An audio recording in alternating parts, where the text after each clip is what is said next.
जय श्री हरि, जय माँ लक्ष्मी। भगवान विष्णु और माँ लक्ष्मी की कृपा सदा आप और आपके परिवारजनों पर बनी रहे। आप सभी का दिन शुभ और मंगलमय हो। आज प्रस्पान करेंगे बृहस्पतिवार व्रत कथा। गुरुवार का दिन भगवान विष्णु को समर्पित है। माना जाता है कि जो व्यक्ति हर गुरुवार भगवान विष्णु की पूजा करता है और कथा सुनता है, उनकी सभी परेशानियां गुरु बृहस्पति और भगवान विष्णु की कृपा से दूर हो जाती है। आज 30 मई दिन गुरुवार है। हिंदू धर्म में गुरुवार का दिन बेहद महत्वपूर्ण माना जाता है। यह दिन भगवान विष्णु और बृहस्पति देव को समर्पित होता है। माना जाता है कि इस दिन विष्णु जी की पूजा करने और व्रत रखने से उनकी विशेष कृपा प्राप्त होती है। भक्तों के जीवन में कभी सुख, समृद्धि, धन दौलत की कमी नहीं होती है। माना जाता है कि व्रती को पूजा के दौरान बृहस्पतिवार कथा जरूर पढ़नी या सुननी चाहिए। बिना कथा के पूजा अधूरी मानी जाती है।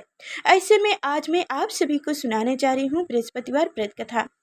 इन कथाओं को ध्यानपूर्वक सुनिएगा और कथा सुनने से पहले आप सभी से अनुरोध है कि कमेंट बॉक्स में जय बृहस्पति देव जरूर लिखिएगा और लाइक कर चैनल को सब्सक्राइब कीजिएगा। तो चलिए अब स्पान कीजिए, ध्यानपूर्वक कथा को सुनिए। प्राचीन काल में एक ब्राह्मण रहता था। वह बहुत निर्धन और निसंतान था। उसकी स्त्री बहुत गंदगी के साथ रहती थी। वह ना तो कभी स्नान करते और ना ही किसी देवता का पूजन आदि किया करती थी। इससे ब्राह्मण देवता बड़ी दुखी रहते थे।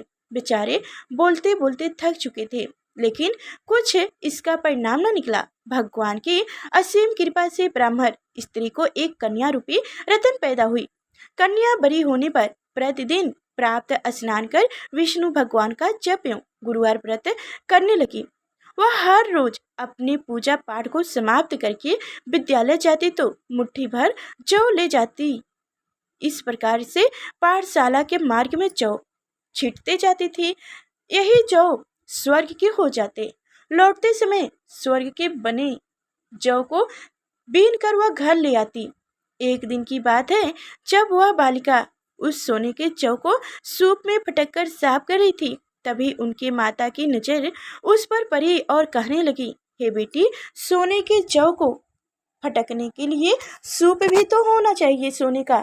अगले ही दिन बृहस्पतिवार था। इस कन्या ने पुण्य व्रत रखा और बृहस्पति देव से प्रार्थना करते हुए कही, हे स्वामी, मैंने आपकी पूजन सच्चे मन से की हो तो मेरे लिए सोने का सूप दे दो। बृहस्पति देव ने कन्या की प्रार्थना स्वीकार कर ली। इसी तरह हमेशा की तरह आज भी कन्या जौ फैलाते हुए जाने लगी।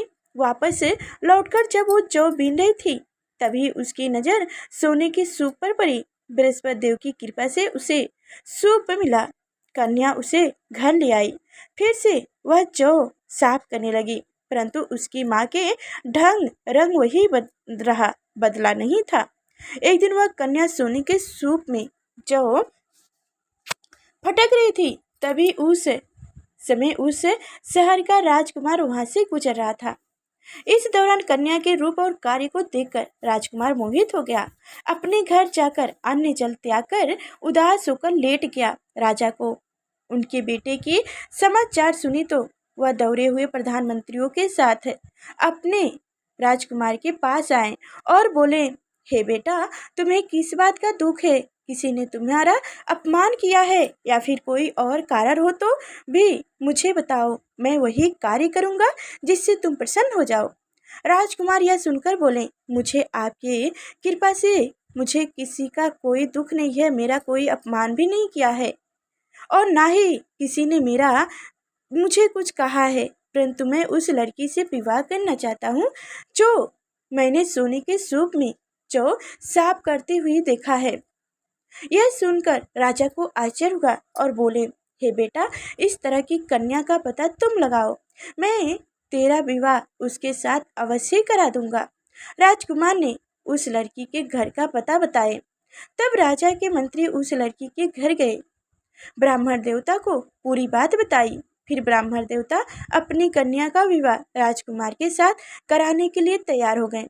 विधि विधान से ब्राह्मण की कन्या का विवाह राजकुमार के साथ संपन्न हुआ। कन्या के घर से जाते ही उस ब्राह्मण देवता के घर में पुण्य गरीबी का निवास हो गया। उनके भोजन के लिए भी अन्न बड़ी मुश्किल से मिल पाता था। एक दिन ब्राह्मण देवता दुखी होकर अपनी पुत्री के पास गए। बेटी ने पिता की दुखी अवस्था को देखते हुए माँ का हाल पूछा। तब ब्राह्मण ने सब कुछ बताया। उसके बाद कन्या ने ढेर सारा धन देकर अपने पिता को विदा कर दिया। इस तरह ब्राह्मण का कुछ समय तो सुखपूर्वक व्यतीत हो गया, लेकिन कुछ ही दिनों के बाद फिर वही हाल हो गया। ब्राह्मण फिर अपने पुत्री के पास गए और पूरी स्थिति बताई। इस पर लड़की बोली, हे पिताजी, आप माताजी को यहाँ ले आओ। मैं उसे पूरी विधि बता दूंगा जिससे निर्धनता दूर हो सकती है। उसके बाद ब्राह्मण देवता अपनी स्त्री को साथ लेकर आए। फिर कन्या अपनी माँ को समझाने लगी, हे माँ, तुम प्राप्त काल उठकर प्रथम स्नान आदि करने के बाद विष्णु भगवान का पूजन करो तो सारी दरिद्रता दूर हो जाएगी। इसके बाद भी उसकी माँ ने एक भी बात नहीं मानी। प्राप्त काल उठने के साथ ही अपनी पुत्री के बच्चे की जूठन खा ली। माँ के वर्ताव से उसकी पुत्री को भी बहुत गुस्सा आया। बेटी ने एक रात कोठरी से सारे सामान को निकालकर अपनी माँ को उसमें बंद कर दिया। फिर अगली सुबह उसे निकाला और स्नान आदि करा के जबरदस्ती पूजा पाठ करवाया। फिर उसकी माँ की बुद्धि ठीक हो गई। यह प्रत्येक बृहस्पतिवार को व्रत रखने लगी। इस व्रत के प्रभाव से बृहस्पति देव का कृपा से ब्राह्मण देव का घर खुशियों से भर गया। वो बहुत ही धनवान और पुत्रवान हो गए। बृहस्पति देव जी की प्रभाव से इस लोक के सुख भोग कर स्वर्ग को प्राप्त हुए। तो अब जानेंगे बृहस्पति व्रत पूजा विधि। बृहस्पतिवार के दिन सूर्योदय से पहले उठकर स्नान करके पीले वस्त्र धारण करें। उसके बाद भगवान विष्णु और बृहस्पति देव का ध्यान करके व्रत का संकल्प लें। फिर बृहस्पति देव की विधि विधान से पूजा करें। पूजा के दौरान पीले फल, पीले चंदन, अक्षत अर्पित करें। भगवान व्रत के भोग में भगवान को चने की दाल और गुड़ और मुनक्के चढ़ाएं। इसके बाद धूप दीप जलाकर बृहस्पति देव की व्रत कथा का पाठ करें। कथा के बाद आरती करके भूल चूक के लिए माफी मांग ले। बोलो बृहस्पति भगवान की जय हो। तो आप सभी को हमारी कथाएं कैसी लगी? जरा से भी अच्छी लगी हो तो शेयर कीजिएगा और लाइक कर चैनल को सब्सक्राइब कीजिएगा। तो चलिए फिर अगले नेक्स्ट वीडियो मिलेंगे, तब तक के लिए धन्यवाद।